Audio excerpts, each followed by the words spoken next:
Hey YouTubers, it's Charlie. This week is going to be all about House Tyrell. What's going on right now in the story all the way back to Aegon's conquest. They originally did not start out as a very powerful house. Even though Marjorie's the queen right now, it's really the Queen of Thorns that everyone points to when they think of House Tyrell. The show has just made some changes to the way that they're portrayed in the books. They're still heavily featured in the books, just in slightly different ways. It's just that when they cast really big actors who are amazing, they want to feature them more. So Diana Rigg gets a bunch of scenes that she didn't get in the books. If it's not clear, she's Marjorie's grandmother. She's Mace Tyrell's mother, who is Marjorie's father. Just a reminder too, new round of the giveaway starts now. All you have to do to enter is be a subscriber and leave a comment on this video. It's just a $20 Amazon gift card.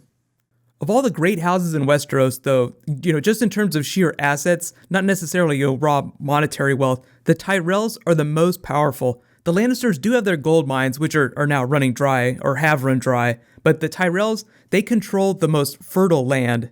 The Starks historically controlled the north, which is a larger geographical area, but the land the Tyrells control is much more valuable. It's the place where most of the Seven Kingdoms grain comes from, the stuff that they don't import from Essos. That's why during season 5, the Queen of Thorns threatened Cersei to cut her off, say, we're not going to ship you any grain anymore. She was essentially telling Cersei that she was going to starve out the crown, mostly King's Landing, but the crown really. She can make good on that threat too, because the Tyrells command the largest army, and they have a fleet of ships, from the Red Wine. That's the house she comes from. They have a fleet that's supposed to be just as big as the crown's fleet. So they have a ton of ships and a ton of soldiers. If they wanted to, they could actually make war with the crown and make pretty quick work of them, assuming that the other great houses don't rally behind the crown. So if it's not apparent from what's been happening on the show, the Tyrells are legit powerful. In considering that the Lannisters' gold is drying up, they're going to be the wealthiest family in Westeros really fast. Right now, they're still the second most wealthy behind the Lannisters. Their house motto is growing stronger, and they have very literally done that for their entire house history, but they weren't originally part of the First Men, they didn't start out as kings of the Reach. The Tyrells do trace their lineage back to House Gardener, although it's only through marriage. Technically they come from an Andal, but the Reach was originally ruled by House Gardener, started by Garth the Gardener, who was son of the mythical High King of the First Men, Garth Greenhand. He, along with Lan the Clever, Bran the Builder, were like the mythical kings of the First Men back during the Age of Heroes. The dates are a little fuzzy, history isn't recorded perfectly when it goes that far back, so you assume that they lived together, but it's possible that some of them overlapped. So Lan the Clever, supposed to be alive at the same time that Bran the Builder was, but maybe they were, maybe they weren't. Just for context though, assuming that they were all alive at the same time, that was about 8,000 years ago, because Bran the Builder started building the wall about 8,000 years ago. George R. Martin has since clarified that they were actual people, so they lived normal lifespans. In the years after the Long Night, as the wall was being built, Garth Greenhand started House Gardener and started ruling over the Reach. House Tyrell didn't become a thing till right around the time of the Andal invasion. That period of time lasted for longer than Aegon's conquest. Aegon's conquest was about a 2-year period. The Andal invasion was much longer, so about 3 Gardener kings came and went while that was going on. At the conclusion of that, the Gardener king of the time raised an Andal knight named Alistair Tyrell to his service, and that became the beginning of House Tyrell. It's one of the many examples of a great house being born out of conflict. House Baratheon was another famous one. That started after Aegon's conquest. After he became king, he raised Orys Baratheon and named him Lord of the Stormlands.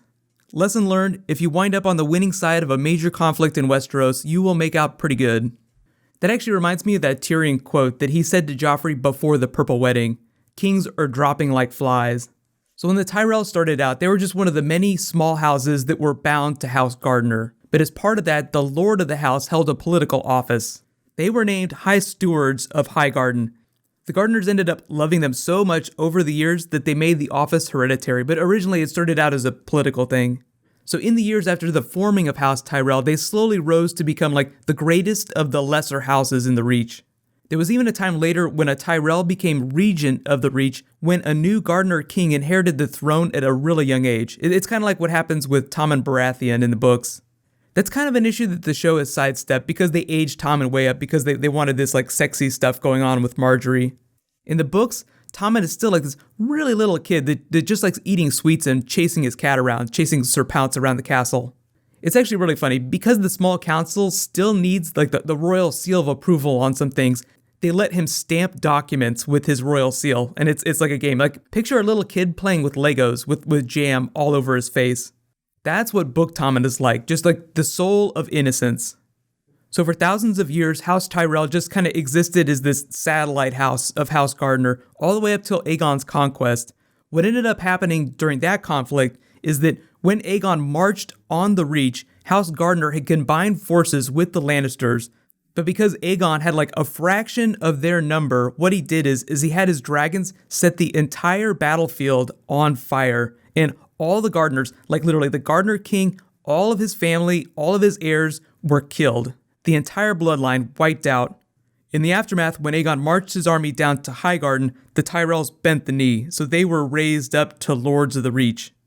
Their technical title became Lord Paramount of the Mander. That's just the title given to the Lords of the Reach, although technically they're also called the Wardens of the South, just like the Starks became Wardens of the North. The Reach itself is like one of the biggest, most interesting places in Westeros that we haven't seen on the show yet, but by all accounts, they're filming locations for that in Season 6. Most of that will probably end up being in Old Town though. A lot of that area in and around the Reach is featured heavily in the Dunk and Egg series though, so if you want to read stories that take place in that area, just read Dunk and Egg. Just thinking about the future of the series, because the Tyrells really hate the Lannisters right now, it's possible that if Daenerys were ever to march on Westeros, the Tyrells would rally to her banner. And remember what I said, the Tyrells are capable of marshaling the largest army. So if you were going to try and take Westeros, you would really want the Tyrells on your side. I think the real question though is like, will the Tyrells engage in open conflict with the Crown before that happens, before Daenerys decides to march on Westeros? There's still like so many questions. I just feel like even if they do skip a lot of the side stories and a lot of the side plots, they still need like a full season for the War for the Dawn and like another season to address Daenerys going to Westeros. Like 2 different seasons just for those big stories. And as of right now, she hasn't given any indication that she's ready to do that. She barely has control of Slaver's Bay. So here's my big question for you guys. Do you think Daenerys is going to march on Westeros and try to take the Iron Throne, then deal with the War for the Dawn and the White Walkers? Or do you think it's going to happen the other way? Like, do you think that she's going to see the army of White Walkers as a threat? Like, someone will tell her about it and she'll be like, oh, I have to deal with this first before I deal with the Iron Throne.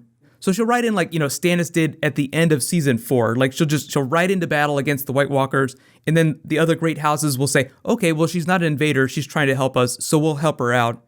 I feel like in that scenario, the great houses would be much quicker to march into battle with Daenerys against the White Walkers, seeing her as more of a savior than an invader.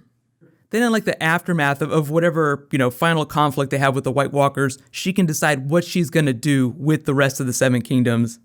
Really, I think the scenario that's more likely is that the White Walkers will cull a lot of Westeros before Daenerys marches on them. So Westeros, as we know it right now, will be somewhat shattered by the time Daenerys marches in.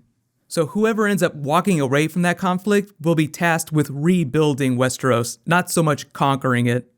So just a quick reminder, Comic-Con is coming up in about 10 days or so. I'll probably do a preview video sometime next week or the week after that that'll just explain what kind of Game of Thrones stuff I'll be doing during that week. Some of you guys have been asking about a meetup. There will be a meetup. I don't know which day it's going to be on or what time it's going to be at. I have to see the full Comic-Con schedule before I know when I'm going to have some free time.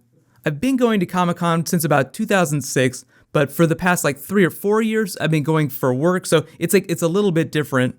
This year, it seems like it's going to be a little bit more laid back than last year just because so many film companies aren't going, so it might be a little bit more chill. I'm actually really excited about that. You have never seen so many people standing in so many different lines. That's really what Comic-Con is, a lot of standing in line with like a short amount of time actually seeing the thing that you're standing in line for. A lot of you guys have been asking me about Arthur Dayne, so I think my next bonus video is going to be about him, so I might post that later this week. I don't know if I'll wait till Sunday to do that. I am doing a Q&A tomorrow though. So just in case you guys haven't seen it, I started doing videos for The Walking Dead Season 6. You can click here to get some behind the scenes footage and find out what's going on with the first episode of that. And you can click here to learn about what's going on with the Game of Thrones Season 6 cast. Thank you so much for watching, everybody. Let's high five. I'll see you guys tonight.